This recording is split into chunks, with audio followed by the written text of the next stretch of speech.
everybody, and welcome in to Wisconsin Sports on the Go with Trage. I'm your host, Trage. It is Wednesday, July. Is it still July? It's still July. It's still July. We're not to August yet. July 31st today.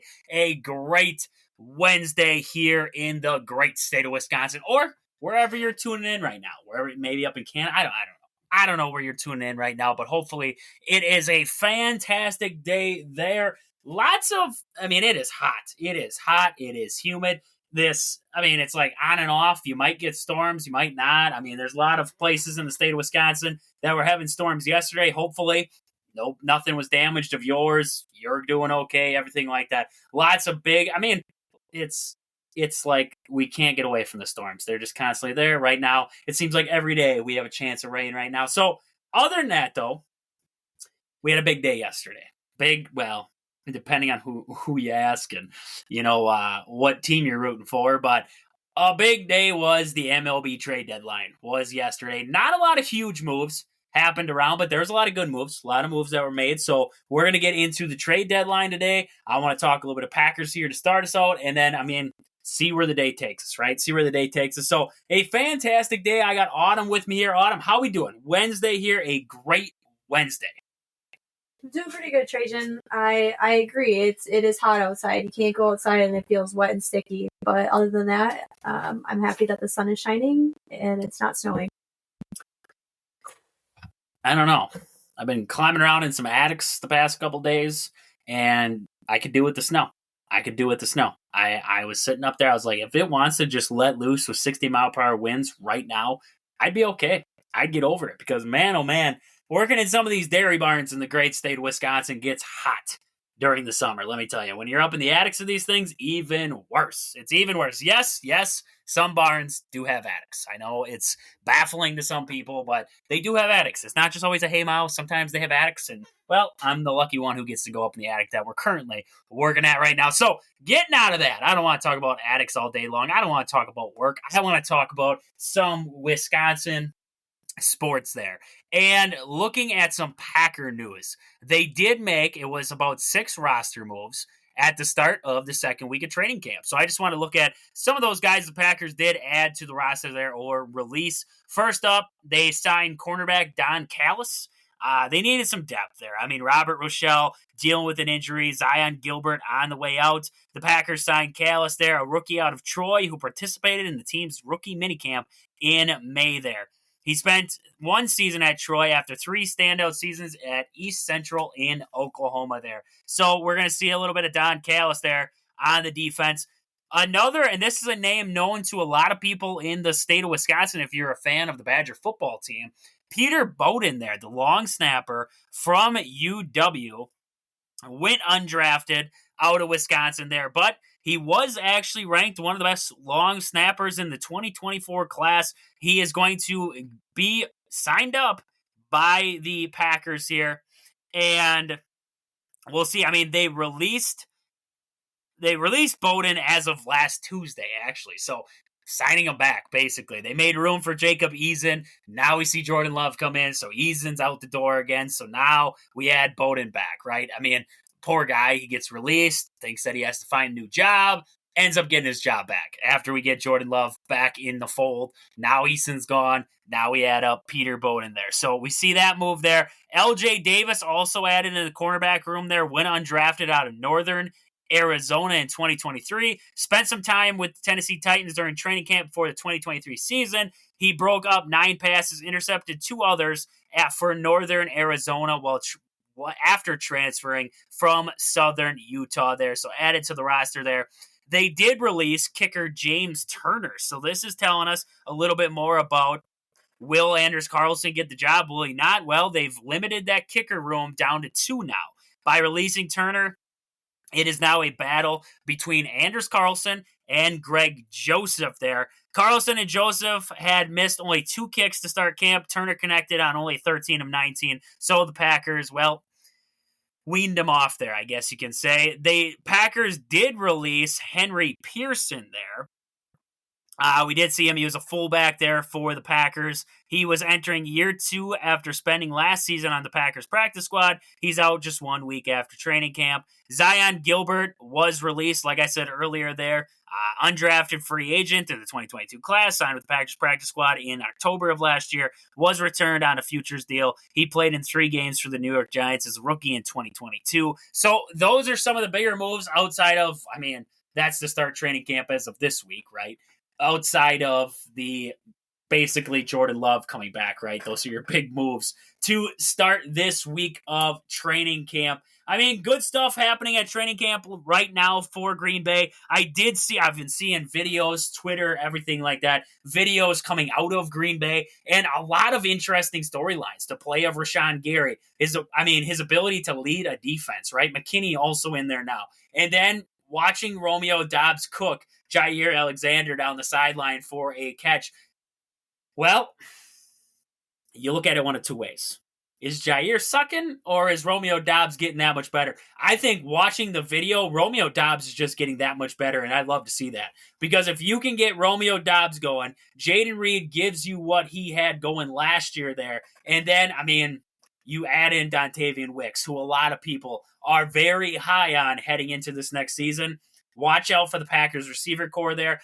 Not a lot of big names, not a lot of big money, but hey, this is an athletic, young group of receivers who are growing with Jordan Love, and it's only going to get better, right? Only going to get better there. So love to see that coming out of training camp. Lots of good things coming out of there, and lots of good words coming from Hafley there, and a lot of good words about Hafley and his defense. We're seeing Rashawn Gary kind of thrive in the new defensive set there. So hopefully more good things to come out of training camp. Love, he looked a little shaky to start training camp, but that's what you expect. He's just coming off. He's just coming back there. He looked a little shaky. It already got the Bears, Vikings, Lions fans all riled up because I've seen posts all over the place where they're saying, I saw one today, remember when Packer fans laughed at the Vikings for paying an average quarterback $28 million a year? Well, when you pay Kirk Cousins that kind of money, it's laughable. They said, yeah, karma is real, B word. So Jordan Love's career win-loss record, he's sitting at 12-15. Okay, he's sitting at 12-15. He just led the Packers to the playoffs last year. He led the Packers down to Dallas and spanked up on the Dallas Cowboys. And then he went to San Francisco. And, yes, he made a bad throw to end it. But there was a missed kick in there too, which could have altered that game. So I'm not going to put that entire game on Jordan Love, but it's fun. It's fun because it makes me laugh when Vikings fans have something to crap on the Packers about, right? It makes me laugh when the Bears fans think they have a quarterback now in Caleb Williams so they can tell us all about it. And Lions fans, they think they found their savior in Jared Goff. So they think that they are high and mighty right now. I really, it's not even my Packer fan talking. It's just my fandom talking, my just football fandom. I just hope Jordan Love is good because then it makes every one of these, they just look like bozos then. And then it makes them cry because then they're like, you had Brett Favre, you had Aaron Rodgers, now you have Jordan Love. What are we going to do? Oh, it would be something. It would be something there to see. Autumn, as a Vikings fan, would it to you, you don't like the Packers very much, but would it to you be crazy if the Packers hit on 3 straight quarterbacks? You started with Brett Favre, then you had Aaron Rodgers come into the fold, and now you have Jordan Love. And you just had, as a Vikings fan, you just had to deal with that crap for how many years now? It's been crazy how long it's been since the Packers have had a subpar to bad quarterback in that room where it's like they don't even have a shot. I think it's interesting. Don't get me wrong. Being a Viking fan, we have yet to have a solid quarterback with us. So, like you said, Kirk Cousins. He was there. He was on a Super Bowl quarterback. Where I think I've been seeing this throughout my feed is that Jordan Love could lead the Packers to a Super Bowl this year. So, I do find it really interesting, and maybe I don't know if luck is the right word. We're just good. I don't know about that. You also said I don't like the Packers very much, and I despise the Packers. Let's just make that clear on here. Despises the Packers, and yet those are the words she gave us. She wasn't hateful. She wasn't anything like that. She just ended it with, I despise the Packers. Like, you could have just shot it all down and said, Jordan Love's going to suck. Just accept it.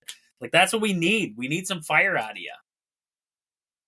I mean, I'm not going to lie.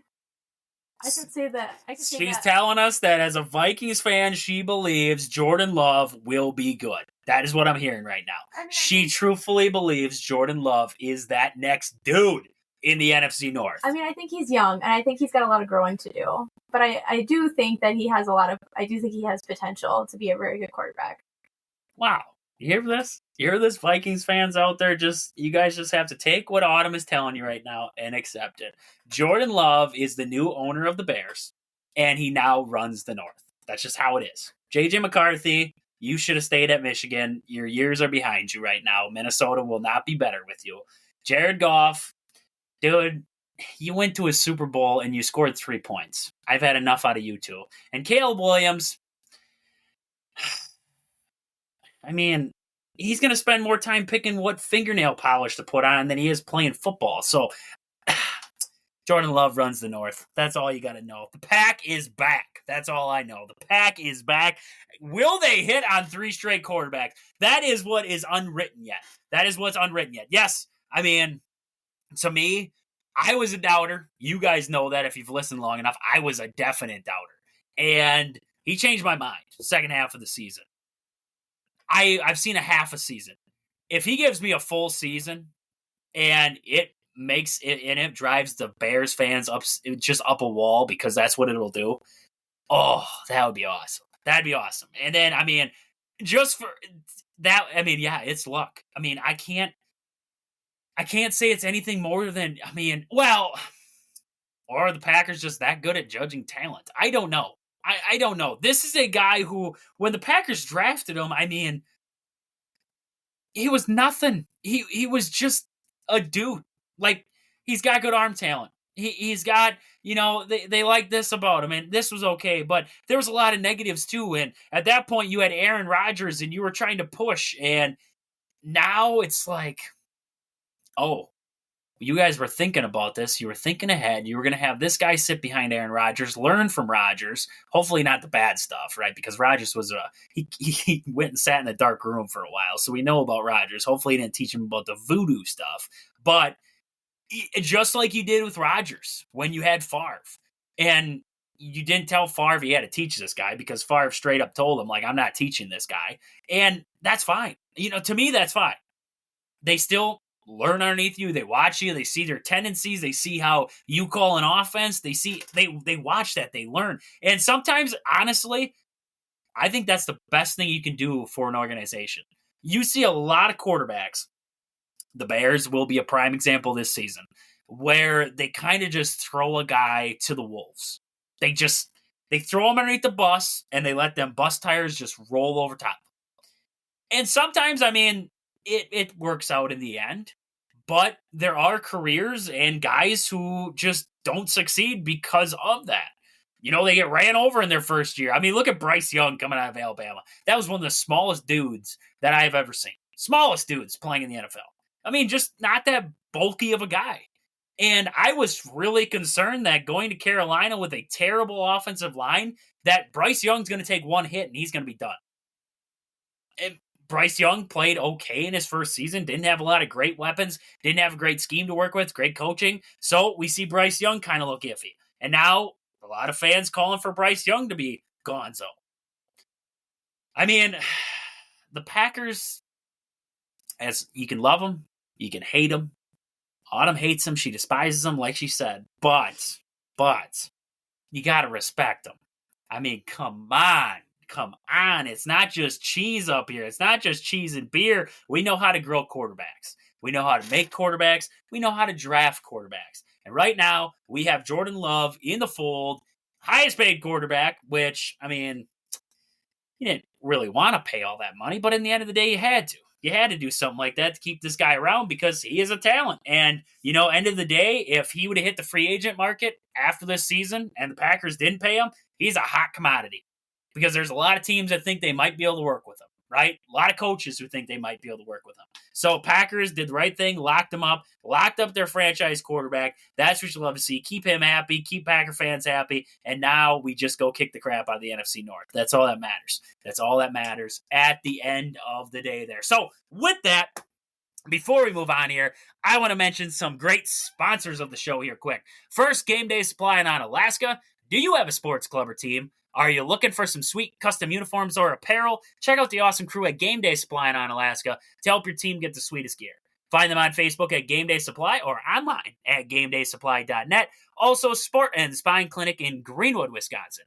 If you've been injured recently, whether it was at work, whether you were pushing the lawnmower, playing with the kids, whatever it was, and you felt something pop, tear, didn't feel right, and you think you might need some physical therapy, stop down there and see Chad at Sport and Spine Clinic in Greenwood. He'll get you right. He'll get you back to work, back mowing the lawn, back playing with the kids, back doing whatever you were doing, feeling better than ever. Sport and Spine Clinic in Greenwood. Sports scenes, sports cards, and memorabilia located in the Marshfield Mall in Marshfield, Wisconsin.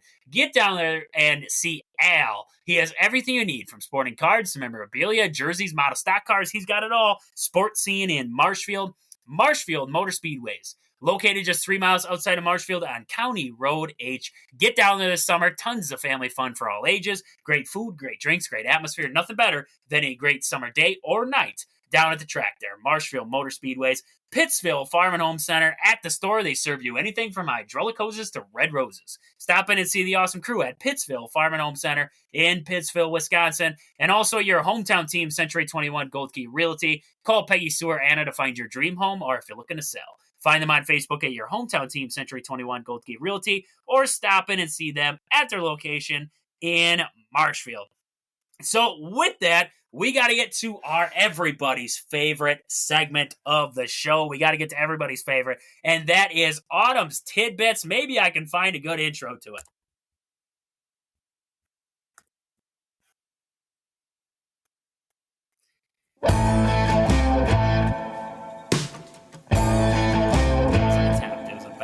Autumn, what we got for the Autumn's Tidbits for the day?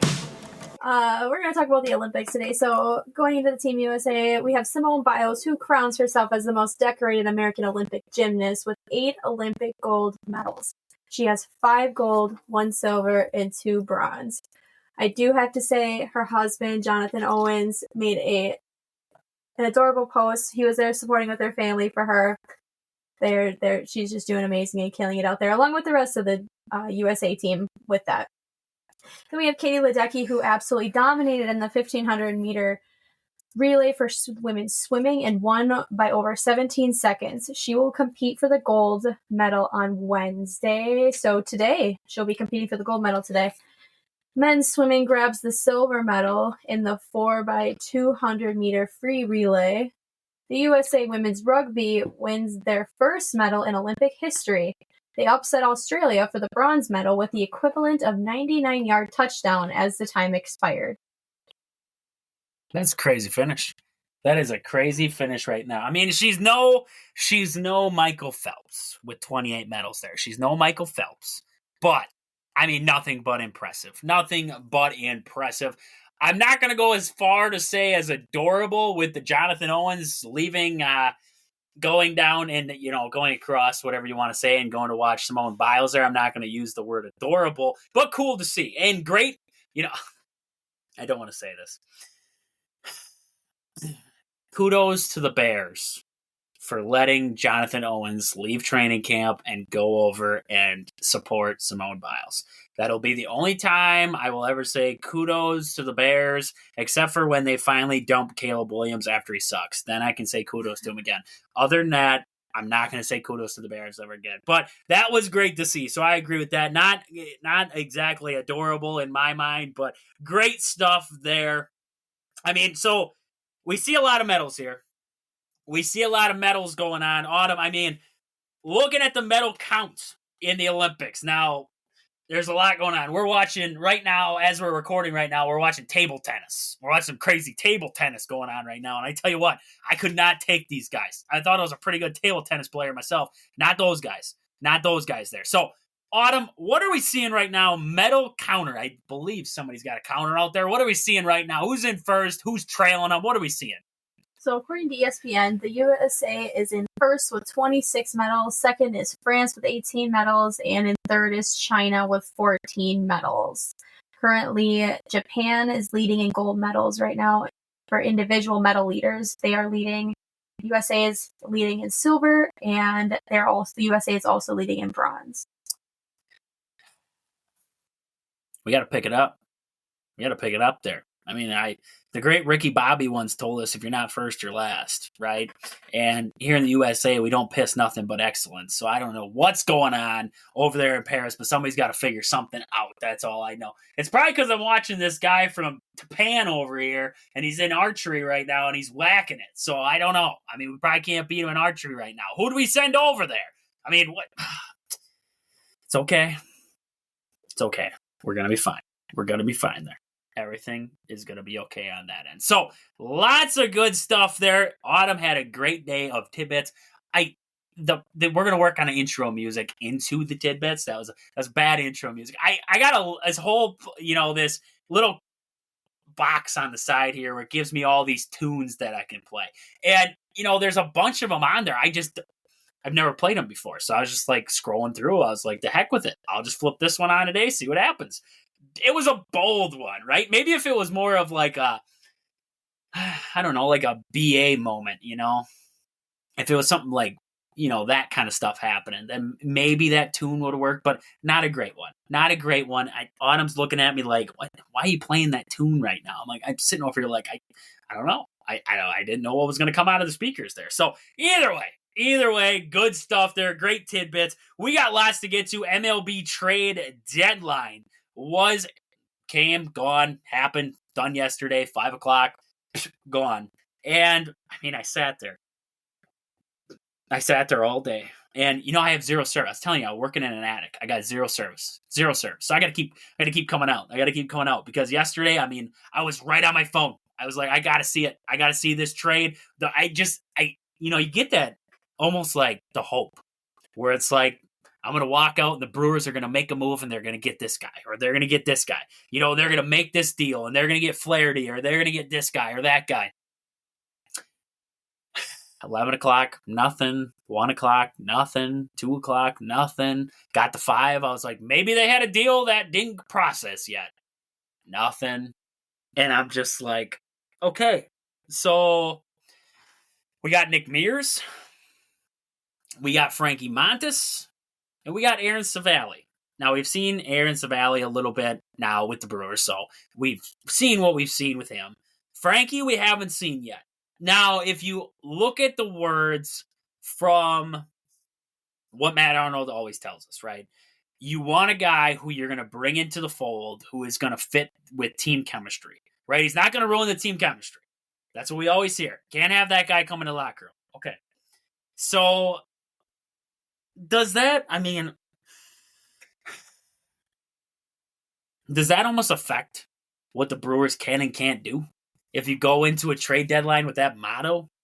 Because if you're so hesitant to bring in, let's just say, Nick Castellanos, right? Castellanos has bounced around a little bit in his career. He's a power threat. He's not a great average, I believe, right now, but, he's still a solid bat, right? If he was bouncing around, we know he's a clubhouse problem at times, right? He's a hothead. Would you not pursue say you needed a right fielder or a DH? Would you not pursue a guy like that simply because he would ruin team chemistry? Because his bat wouldn't overweigh the problems that he can cause? I don't know, right? That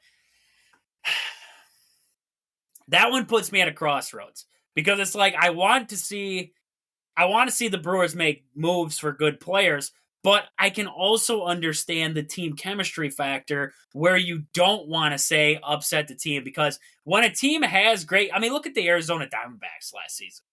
They made it all the way to the World Series. That team had no business being in the World Series. That was, a good team, right? But they weren't stellar. They beat the Brewers. They ended up beating the Dodgers, right? That wasn't a great team. But they were built different, right? It's also the old saying, right? Built different. That team was put together differently. They were a young group who was brought up together. They played with each other. They stuck it out together, good, bad, whatever it was. Okay, that works. But when I look at this Brewer team and I say to myself, okay, where's the biggest hole? We talked about it yesterday. The biggest hole, starting pitching. Now, I wasn't sitting here saying to myself, I want the Brewers to go grab this ace pitcher who is going to be the next cheese in Milwaukee. I wasn't expecting that. But what I wanted to see was the Brewers go and get, good pitchers, average pitchers, Jack Flaherty pitchers, right? The Dodgers ended up with Jack Flaherty, and I'm going to talk about that deal here in a little bit because that deal absolutely irritated the crap out of me because the deal that was made, the top prospect, the headliner guy in that deal, I am baffled that the Brewers couldn't answer that.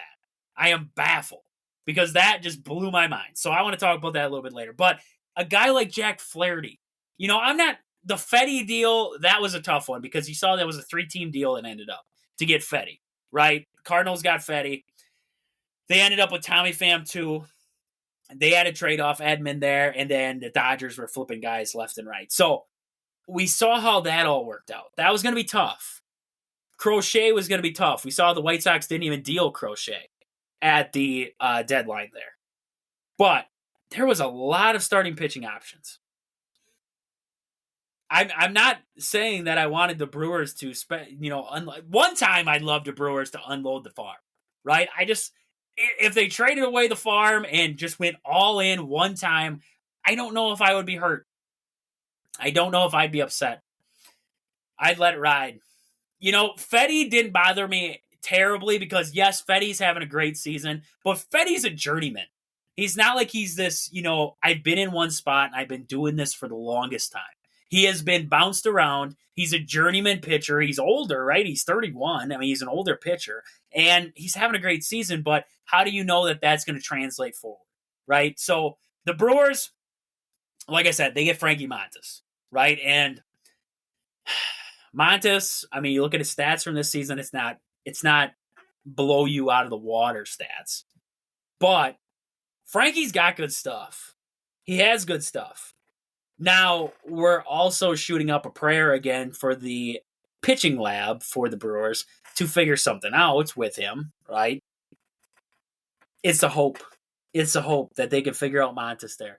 Now, trading away, so in that deal, we saw Joey Wiemer.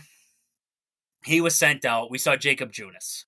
Now, the Wiemer one, what are you going to do with Wiemer? Honestly. Autumn, were you that? Joey Wiemer's gone. Is it detrimental to you? The world's, it's bad news.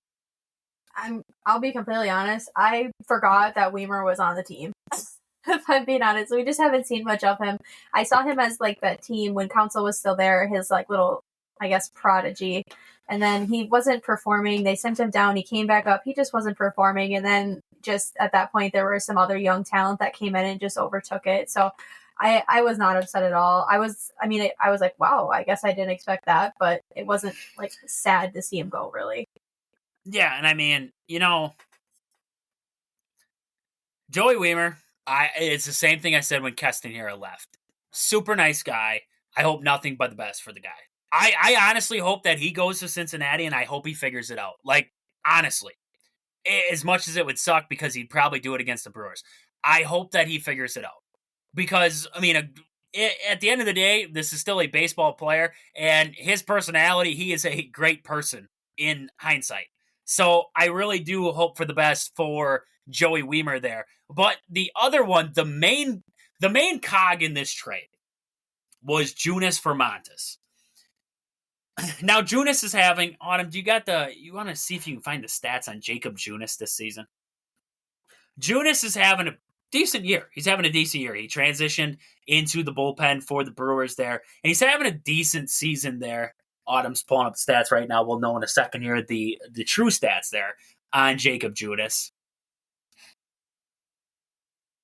He has, for the 2024 regular season, he has 4 wins, no losses, ERA of 2.42. So, I mean, Junis he's looking pretty darn good. Looking pretty darn good. And you put him next to that Frankie Montas stats there, and I believe I had them somewhere around the boat here. 4-8 with a 5.01 ERA right now. Not great. Not great news if you're looking ERA, wins and losses. But, Junis has been out for a while. Junis hasn't been a starter. Junis has been in the bullpen. But if I put the two guys next to each other, it's almost like it was a sideways trade, right? I truthfully don't believe the Brewers got better or worse with Junis walking away. Now, maybe it proves me wrong if Montas does absolutely nothing, but I believe the Brewers might be able to fix Montas.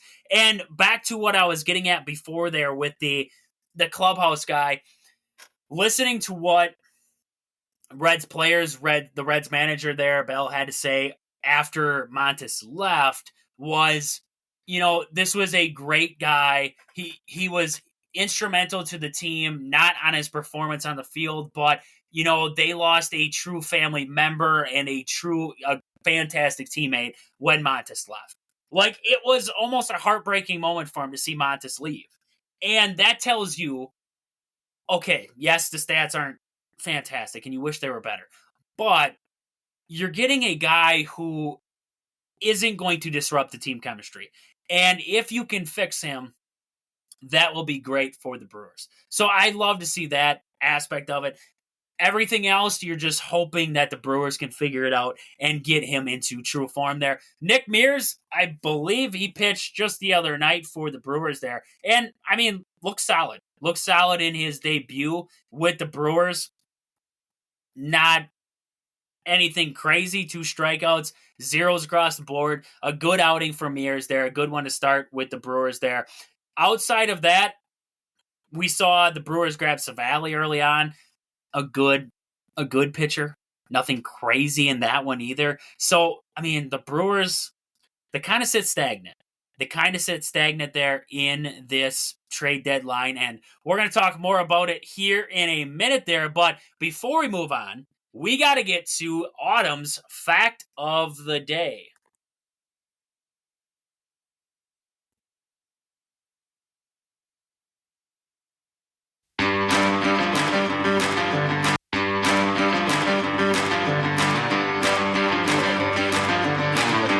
Has one vending machine for every 40 people. They are known as the vending machine capital of the world.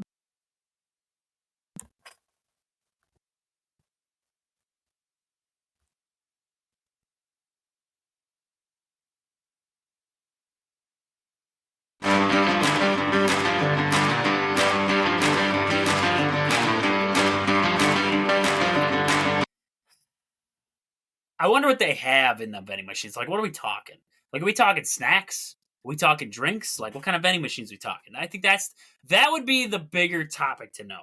Like, are these vending machines those crappy ones that give you, like, the deli sandwiches that you don't know if it's good or not, or they give you, like, the half-cooked hamburger in there that you got to warm up in the microwave? What are you getting when you go to a vending machine? Does it vary? I don't know. I don't know. That is an interesting fact of the day right there. A vending machine for every 40 people. There's a lot of people in Japan. That's all I know there. There's a lot of people, and that means there are a crap load of vending machines. If I ever go to Japan, I tell you what, I want to visit the vending machines. I don't care about the sightseeing. I don't care about anything else. I want to just walk vending machine to vending machine and just see it all. See all the vending machines. What do they got? What do they got over there in each vending machine? So, great stuff there. Great stuff in our fact of the day there. So, trade deadline. Trade deadline talk. Autumn has a list for me. She has a list for me of trade deadline winners and losers. So, Autumn, who were our trade deadline winners? According to Sporting News, the trade deadline winners were the Marlins, Mariners, and the Blue Jays. Blue Jays unloaded a lot of contracts that they didn't really need. So did the Marlins. I mean, they got Brian De La Cruz left there. They added in some decent prospects there, but they were stuck in, you look at the Blue Jays and the way that everybody wraps it up is they're kind of stuck in a bad spot heading into 2024 with contracts. Now unloading a couple of those bad ones there.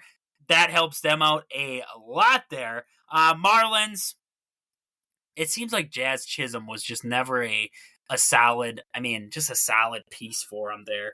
And, unloaded piece in that bullpen. Josh Bell is gone. Rogers is gone. Tanner Scott's gone. Pook is gone there for him. I thought, honestly, I can agree with that one. The winners there of the trade deadline. I would say the Dodgers adding Flaherty was a underrated move for the Dodgers there. Not a lot of people talking about that one, but that was a guy that, like you guys know, I wanted the Brewers to even jump in on because I thought, Flaherty, he's got a lot in the tank yet. This guy can still be a solid postseason pitcher for you. And, well, Dodgers get him. So, I agree. I can agree with that list there of winners from this trade deadline. So what do we got? Losers of the trade deadline. The losers of the trade deadline were the Rays, the Astros, the Red Sox, and the Twins. Nobody did nothing. That's the big kicker with those four, I would say is, well, the Rays, I can't say the Rays didn't do nothing because they traded away Randy. They made moves here and there. They added a couple pieces. So I'm not saying the Rays didn't do anything, but they didn't do anything to get better. Astros, same boat. Didn't do anything to get better in their respect there. Red Sox, they kind of sat still. So did the Twins. So looking at just those four teams, it's big on didn't do a whole lot. Now, where would I put the Brewers? I'll be honest, I'm surprised they didn't make the list. I know. I wouldn't say that they lost the deadline because I would say if you lost the deadline, you either didn't do anything or you traded away everybody, right? Or you got worse, essentially. I don't believe the Brewers got worse. I think Nick Mears is going to be a big upgrade in that bullpen. I think he's going to be an upgrade in the bullpen. He's got an electric fastball. He's got underrated breaking stuff. He's a solid arm. So he didn't get worse in that aspect. Frankie Montas has still got good stuff. You just got to get him working right. So if the pitching lab can fix Frankie, I do like that deal. I do. And Savali, I don't know with Savali yet. He's got a home run issue. Everybody on this Brewers roster does. And that has something interesting to do with William Contreras. Because I have seen William Contreras calls for the most hard pitches in baseball out of all catchers. Calls for the most hard pitches. Now, does that have something to do with the lack of success for these Brewers arms and why they're giving up so many long balls? I'm not going to say that, that's the underlying factor because it could be the Brewers pitchers on some spots are missing that, or they're missing those spots and then giving up the long ball, but it could definitely have something to do with it. So, maybe getting into the second half here, some of the pitchers, maybe the home run ball, that stat goes away, right? And the Brewers don't give up as many, and it gets a little bit better in that aspect there, but we'll wait and see. We'll wait and see on that. So would I rank the Brewers as winners or losers? I'm going to put them more in the middle ground. I'm going to put them in the middle ground. They didn't lose it. They didn't lose the deadline. Would I have loved to see them make a move in the starting pitching room? That was a for sure. And I think that's the big thing that troubles a lot of Brewer fans out there, troubles my dog too. He's back there hacking up, thinking about these trades not happening that he wishes would have happened that we were talking about yesterday there. It's just crazy. He's frustrated. He's just irate back there. Poor Yount back there. But, I guess what I would say is, I would have loved to see a move for the Brewers that was we're upgrading and we're getting a for sure guy like a Flaherty, right? You can't tell that this guy is just going to automatically come into an organization and he's going to have the same success that he had elsewhere. You can't say that, but you can say that we've seen success this full half a season with this team. We're expecting to get that here. Frankie has not had that with the Reds. The Brewers are hoping to get that with, bringing him in. Flaherty has had success with the Tigers. The Dodgers know what they're getting with Flaherty, are hoping they know what they're getting with Flaherty. I think that's where a lot of Brewer fans kind of get distraught with this whole trade deadline business, is that factor of it there. So I think that was the big thing I took away from the deadline. Brewers kind of sit stagnant in there. They do get some starting pitching help back in Joe Ross. He has returned to the Brewers. Not great first outing there for Joe Ross against the Atlanta Braves, as we saw him give up 5 runs there in 5 innings against the Braves. So not a great first game back there for Joe Ross, but hopefully he settles himself in there. And it's the hope, right? It's the hope there. Frankie Montas, it was according to Pat Murphy there, Frankie Montas won't pitch for the Brewers until the National Series this weekend. So we will see Frankie Montas this weekend with the Brewers there already. So hopefully the Brewers can turn around Frankie Montas there and we can see some good stuff in that aspect. Outside of the Brewers, we've talked about Fetty. We talked about Tommy Pham there. Other moves that we saw in the NL Central. We saw the Pirates made some moves, and I thought that was surprising. I didn't know they'd make moves. They acquire Isaiah Kiner-Falefa from the Blue Jays there. He hasn't been playing the greatest this season there, but, 292 with 7 home runs in a Jays uniform. Not bad. He's dealt with some injury problems, but Kiner-Falefa on his way to the Pirates. Also, they add on Brian De La Cruz. So,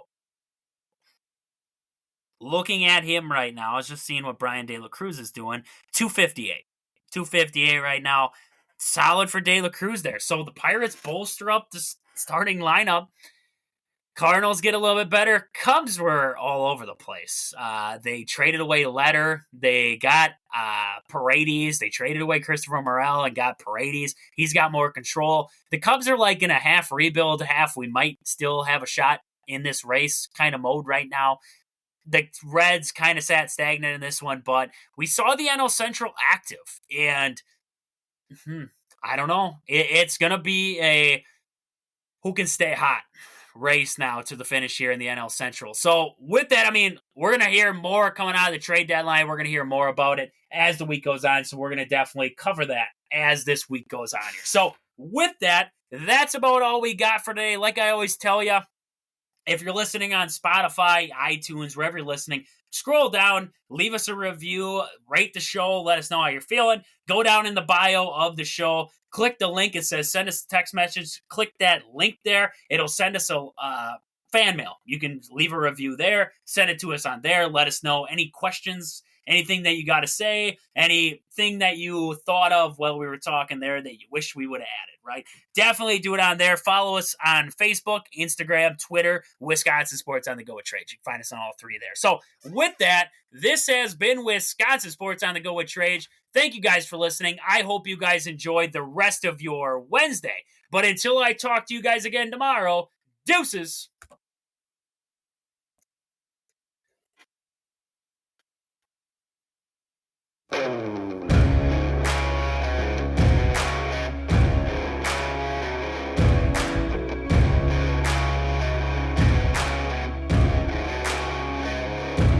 Yeah, oh my Lord, watch me sway. Darkness falls and we all pray, hoping for the light of day down to the river.